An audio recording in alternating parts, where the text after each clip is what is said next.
Hi friends, అందరూ ఎలా ఉన్నారు? నేనైతే చాలా బాగున్నాను. మీరందరూ కూడా బాగుండాలని మనస్ఫూర్తిగా కోరుకుంటున్నాను. సో, ఇవాళ వ్లాగొచ్చేసి ఇది ఫ్రైడే ఈవినింగ్ వ్లాగ్ అనమాట. మార్నింగ్ కొద్దిగా వర్క్ ఉండి బయటికైతే వెళ్ళానండి. అందుకోసమని చెప్పేసి మార్నింగ్ అయితే తీయలేదు. ఈవినింగ్ అయితే చేద్దామని చెప్పేసి చేస్తున్నాననమాట వ్లాగు. సో, వ్లాగొచ్చేసి పైన బట్టలు ఆరేస్తే అవి తీసుకురావడానికైతే వెళ్ళాను. చాలా బట్టలున్నాయండి. నిన్న వేయలేదనమాట బట్టలు మిషన్‌లో. ఇంకా ఇవాళైతే చాలా ఎక్కువైపోయాయి బట్టలు. ఇంక తీద్దామనేసి బట్టలు నేనైతే పైకొచ్చాను. నాతో పాటు మా బాబు గూడా వచ్చాడండి. ఇంక నేను తీస్తుంటే బట్టలు మా బాబు గూడా తీస్తానని జెప్పేసి బట్టలన్నీ లాగేస్తున్నాడు. అది దండం ఉంటుంది గదా! ఆ దండము అందట్లేదు అస్సలు మా బాబుకి. అయినా సరే బట్టలన్నీ లాగేస్తున్నాడు. చాలా వరకు కింద పడేస్తే ఇంక మొత్తం తీశాననమాట. చూడండి మా వారి షర్ట్ చూడండి ఎట్లా లాగుతున్నాడో అసలు. దండం గూడా తెగిపోయేటట్టు లాగుతున్నాడు. ఇంక అస్సలు చెప్తే అస్సలు వినడండి. వద్దంటే అసలు వద్దన్న పనే చేస్తా ఉంటాడు. వ్యూ గూడా చూడండి ఎంత బావుందో అసలు. 4:30 అలా అవుతుందండి టైము. చూడండి వ్యూ గూడా అసలు చాలా బావుంది పైన. ఇంకా చల్లమిర్చిలంటారు గదా! అవి గూడా వేశాననమాట ఇవాళ. ఇంకా పైన ఆరబెడితే ఇంక అవి గూడా తీసుకొచ్చేసాను. ఇంకివాళ బయటికైతే వెళ్ళొచ్చానని చెప్పాను కదా! కొద్దిగా హెడేక్‌గా ఉంటే టీ అయితే పెట్టుకుంటున్నానండి. టీ అయితే డైలీ అయితే తాగనండి. ఎప్పుడో ఒకసారి ఇలా హెడేక్ అలా వచ్చినప్పుడు మాత్రమే ఎప్పుడో ఒకసారయితే టీ తాగుతానండి. మా అమ్మగారు గూడా వచ్చారనమాట. ఇంకా మా ఇద్దరికైతే టీ అయితే పెట్టాను. నేనైతే మ్యాక్స్ టీలో ఈ మురుకులుంటాయి గదండీ! కారపూస అవి వేసుకొని తాగడానికి మాత్రమే నేను టీ మ్యాక్స్ పెడతాననమాట. మామూలు టైంలో అయితే టీ అయితే అస్సలు పెట్టను. ఇంకా కారపూస తినాలి అనుకున్నప్పుడు మాత్రమే టీ అయితే పెడతాను. టీ పోసేసి ఇంక మా అమ్మకైతే ఇచ్చానండి. ఇంక నేను గూడా మా అమ్మగారితో ముచ్చట్లు పెట్టుకుంటూ టీ అయితే తాగాను. ఇంకా ఈవినింగ్ వంట చేయాలి కదా! ఇంకా ఏం చేయాలో అర్థం గాక సరే ఎగ్ బిర్యానీ అయినా చేద్దామని చెప్పేసి ఎగ్ బిర్యానీ అయితే చేస్తున్నాను. అందుకోసమని చెప్పేసి ఎగ్స్ అయితే ఉడకబెట్టానండి. మార్నింగ్ పెసరపప్పు, బీరకాయ కర్రీ చేశానండి. అది అయిపోయింది. ఇంక అందుకని చెప్పేసి ఇంకా ఎగ్ బిర్యానీ అయితే చేస్తున్నాననమాట. మా పిల్లలకేమో టీవీ అవి పెట్టేసి నేనైతే వంట చేసుకుంటున్నాను. కార్టూన్ అవి ఉంటాయి గదండీ! మా పిల్లలు మంచిగా చూస్తారనమాట కార్టూన్‌వి అవి. ఇంకా అవి పెట్టేసి ఇంక నేనైతే వచ్చేసి వంట చేస్తున్నాను. ఇంకా బిర్యానీ గురించి చెప్పాలంటే ఇంక అన్నీ అయితే కట్ చేస్తున్నాను. టమాటా, ఇవి ఉల్లిపాయలు, పచ్చిమిర్చి ఇవి ఉంటాయి గదా! అన్నీ కట్ చేసి అయితే ఒకేసారి కట్ చేసి పక్కన పెట్టేస్తానండి.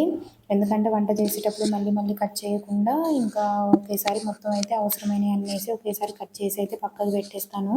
ఇంక చూడండి ఎగ్స్ కూడా ఉడికిపోయాయి. మీకైతే ఈ బిర్యానీ ప్రాసెస్ అయితే చూపిస్తాను ఇప్పుడు. ముందైతే ఈ ఉల్లిపాయలనైతే బాగా వేయించుకోవాలి.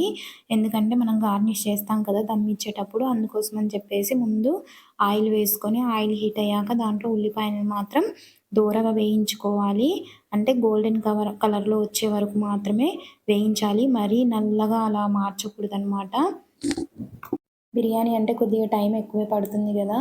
నాకైతే 1 అవర్ అలా అయితే పడుతుందనమాట. ఈ బిర్యానీ ప్రాసెస్ ఇదంతా చేయడానికి.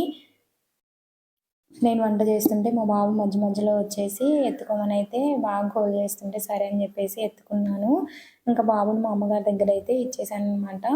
వంట చేయాలి కదా! అందుకోసమని చెప్పేసి అమ్మగారికైతే ఇచ్చాను బాబుని. చూడండి ఉల్లిపాయలు మొత్తం మంచిగా దోరగా వేగిపోయాయి.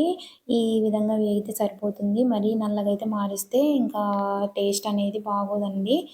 ఇంక చూడండి ఇంకా ఎగ్స్ గూడా ఉడికిపోయాయి. పొట్టు గూడా చాలా ఈజీగా తీయొచ్చు. ముందు ఈ వేడి నీళ్ళుంటాయి గదా! ఈ వేడి నీళ్ళన్నీ పడేసి ఇంకా దాంట్లో చల్లటి నీళ్ళైతే పట్టాలనమాట.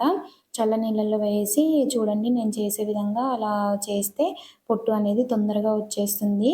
అంటే మొత్తం గుడ్డు అనేది విరిగిపోకుండా వచ్చేస్తుందండి. గుడ్డుకి చూడండి ఇలా మధ్య మధ్యలో కొద్ది కొద్దిగా లైట్‌గా ఘాట్లు పెట్టేసి ఇంకా వేయించాలనమాట ఎగ్స్‌ని. ఆ ఉల్లిపాయలు వేయించిన ఆయిల్‌లోనే ఈ ఎగ్స్ గూడా వేసి దాంట్లో కొద్దిగా ఉప్పు, కారం, పసుపు వేసి ఎగ్స్‌ని కొద్దిగా వేగించాలి. చూడండి ఈ విధంగా ఫ్రై చేస్తే సరిపోతుంది ఎగ్స్‌ని. ఇప్పుడు రైస్ ఉడికించాలి గదా! అందుకోసమని చెప్పేసి ఒక గిన్నె పెట్టేసి వాటర్ అయితే వేసుకుంటున్నాను. వాటర్ అంత క్వాంటిటీ అని ఏమి ఉండదండి. అంటే మనం వాటర్‌లో నుండి రైస్ తీసేస్తాం కాబట్టి మనం ఎంతైనా వేసుకోవచ్చనమాట వాటరు. అందులోనే కొద్దిగా మసాలా దినుసులు వేసుకొని దాంట్లో కొద్దిగా ఉప్పు, నిమ్మరసం, ఆయిల్ గూడా వేసుకోవాలి. ఆయిలు, నిమ్మరసం వేయడం వల్ల అన్నం అనేది పొడి పొడిలాడుతుంది. అతుక్కోకుండా ముద్దగా అవ్వకుండా ఉంటుందనమాట. ఇంకా నేను బాస్మతి రైస్‌నైతే తీసుకున్నాను. హాఫ్ అన్ అవర్ వరకైతే కడిగి నానబెట్టాననమాట ఈ బియ్యాన్ని. ఇంకా తీసుకొని అది ఎసరులో వేసేసి కొద్దిసేపు ఉడకనివ్వాలి. అంటే 75% వరకు ఉడికితే సరిపోతుంది. ఎక్కువ ఉడికించాల్సిన అవసరం ఏమి ఉండదు. ఇంకా నెక్స్ట్ వచ్చేసి మనం ఎగ్స్ ఫ్రై చేసుకున్నాం కదా! అదే ఆయిల్‌లో బిర్యానీ మసాలాలు కొన్ని వేసుకోవాలి. అలాగే అల్లం పేస్ట్ గూడా వేసుకొని అల్లం పేస్ట్ పచ్చి వాసన పోయే వరకు వేయించాలి. అందులోనే ఒక 2 టమాటాలని మెత్తగా గ్రైండ్ చేసి వేసుకోవాలి. అలాగే ఒక కప్పు పెరుగు కూడా వేసుకొని అందులోనే ఉప్పు, కారం, పసుపు గూడా వేసుకోవాలి. అలాగే జీలకర్ర పొడి, గరం మసాలా, ధనియాల పొడి గూడా వేసుకోవాలి. మనం ముందుగానే వేయించిన ఈ ఎగ్స్‌ని గూడా వేసుకొని పైనుండి కొద్దిగా కొత్తిమీర, పుదీనా గూడా వేసుకోవాలి. అలాగే ఒక చిన్న గ్లాసుడు వాటర్ పోసుకొని మనం ముందుగానే ఉడికించిన ఈ అన్నం ఉంటుంది కదా! 75% వరకు మాత్రమే ఉడికించి దీంట్లో వేసుకోవాలనమాట. పైనుండి గార్నిష్ కోసం మనం ముందుగానే వేయించిన ఉల్లిపాయల్ని కూడా వేసుకొని పుదీనా, కొత్తిమీర వేసుకోవాలి. అలాగే కొద్దిగా నెయ్యిని గూడా వేసుకున్నానండి నేను. కొద్దిగా ఫుడ్ కలర్ గూడా వేసుకొని ఒక 15 మినిట్స్ వరకు దమ్ ఇవ్వాలి. దమ్ ఇచ్చే ముందు పైన కొన్ని ఒక గిన్నెలో కొన్ని వాటర్ గూడా పోసేసి పెట్టాననమాట నేను. ఎందుకంటే తొందరగా దమ్ అవుతుంది. అన్నం కూడా మంచిగా దమ్ అవుతుంది. చూడండి బిర్యానీ కూడా రెడీ అయిపోయింది. 15 మినిట్స్ అయితే ఖచ్చితంగా పడుతుందండి దమ్ అవ్వడానికి. ఇంకా మసాలా ఇదంతా కలిసేటట్టు మంచిగా కింద నుండి మొత్తం కలుపుకోవాలనమాట. బిర్యానీ టేస్ట్ మాత్రం వేరే లెవెల్‌లో ఉందండి. చాలా టేస్టీగా ఉంది. ఒకసారి మీరు కూడా ట్రై చేయండి.